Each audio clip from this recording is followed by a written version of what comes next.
আসসালামু আলাইকুম। সকাল ৯টা বেজে ২৫ মিনিট। আজ সোমবার। বাংলাদেশ বেতার কক্সবাজার।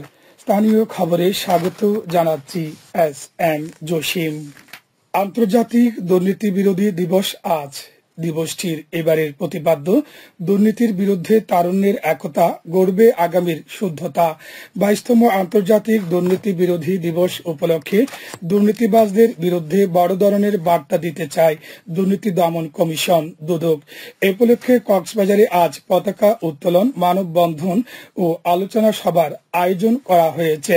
শহরের পাবলিক লাইব্রেরির শহীদ দৌলত ময়দান ও জেলা প্রশাসকের কার্যালয়ের সম্মেলন কক্ষে জেলা প্রশাসন ও দুর্নীতি দমন কমিশন, জেলা সমন্বিত কার্যালয় ও জেলা দুর্নীতি প্রতিরোধ কমিটির যৌথ উদ্যোগে এসব অনুষ্ঠানের আয়োজন করা হয়েছে।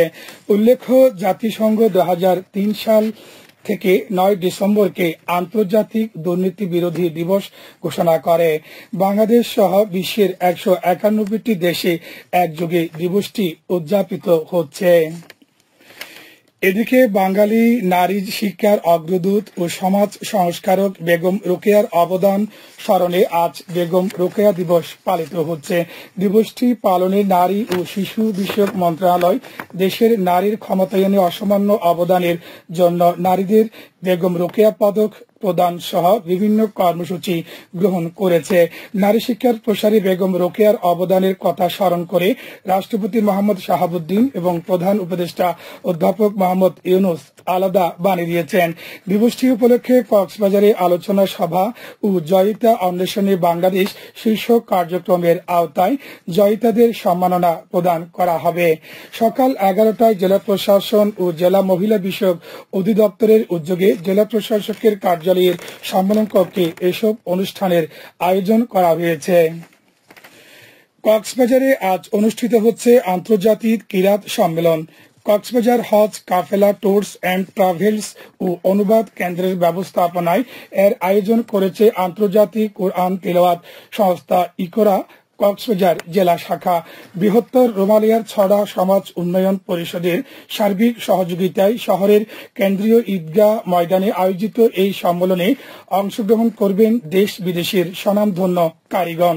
এদের মধ্যে রয়েছেন মিশরের কারি ইয়াসির সারাক্কাওয়ি, ইরানের কারি হামিদ রেজা আহমাদি ওয়াফা, পাকিস্তানের কারি হাম্মাদ আনোয়ার নাফিসি, মরক্কোর কারি শায়ক ইলিয়াস আল মিয়াউই এবং বাংলাদেশের প্রধান কারি শায়ক আহমদ বিন ইউসুফ আল আজহারি ও শিশু কারি কক্সবাজারের মোহাম্মদ মুশফিকুর রহমান। সংস্থাটির সভাপতি হাফেজ মাওলানা তোফাইল উদ্দিন চৌধুরী বিষয়টি নিশ্চিত করেছেন। পর্যটন শিল্পের অন্তর্ভুক্তিমূলক উন্নয়ন নিশ্চিত করতে আন্তর্জাতিক শ্রম সংস্থা আইএলও ও আইএসইসি প্রকল্প অ্যান্ড্রুট ইন্টারন্যাশনাল লিমিটেড এবং কক্সবাজার প্রতিবন্ধী যুব উন্নয়ন সংস্থার মধ্যে একটি সমঝোতা স্মারক স্বাক্ষরিত হয়েছে। গতকাল রাতে আইএলওর দেয়া এক প্রেস বিজ্ঞপ্তিতে বলা হয়, এই সমঝোতার মাধ্যমে কক্সবাজারের প্রতিবন্ধী যুবকদের দক্ষতা উন্নয়ন, নারী ও যুবকদের জন্য নতুন অর্থনৈতিক সুযোগ সৃষ্টি এবং পর্যটন খাতে অন্তর্ভুক্তিমূলক পরিবেশ গড়ে তোলার কার্যক্রম জোরদার করা হবে।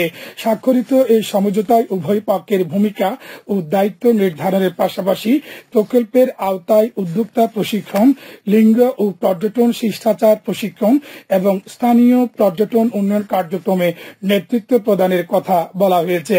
অপরদিকে কক্সবাজার প্রতিবন্ধী যুব উন্নয়ন সংস্থা প্রশিক্ষণার্থীদের প্রোফাইলিং প্রশিক্ষণ কার্যক্রমে সহায়তা এবং কমিউনিটির সাথে সমন্বয় করবে বলে প্রেস বিজ্ঞপ্তিতে উল্লেখ করা হয়। উখিয়া উপজেলার রাজাপালং ইউনিয়নের উত্তর পুকুরিয়া গ্রামীণ সড়কের ব্রিক সলিং এর কাজ শুরু হয়েছে। গতকাল সড়কের উন্নয়ন প্রকল্পের কাজ আনুষ্ঠানিকভাবে উদ্বোধন করা হয়। এ সময় সরকারি কর্মকর্তা, রেড ক্রিসেন্ট সোসাইটির ফিল্ড সুপারভাইজার ও গণ্যমান্য ব্যক্তিবর্গ উপস্থিত ছিলেন। দুর্যোগ ব্যবস্থাপনা ও ত্রাণ মন্ত্রণালয়ের সহযোগিতায় বাংলাদেশ রেড ক্রিসেন্ট সোসাইটি এই প্রকল্পটি বাস্তবায়ন করছে। ক্যাশ ফর ওয়ার্কের মাধ্যমে জীবিকায়ন প্রকল্পের আওতায় রেড সোসাইটির ৮০ জন উপকারভোগী এতে কাজের সুযোগ পেয়েছে। আবহাওয়া এখন জানিয়ে দিচ্ছি বাঁকখালী নদীর মোহনা ও সংলগ্ন এলাকার সামুদ্রিক জোয়ার ভাটার সময়সূচি। আজ জোয়ার শুরু হবে সকাল 10টা 51 মিনিটে, চলবে বিকেল 5টা 19 মিনিট পর্যন্ত।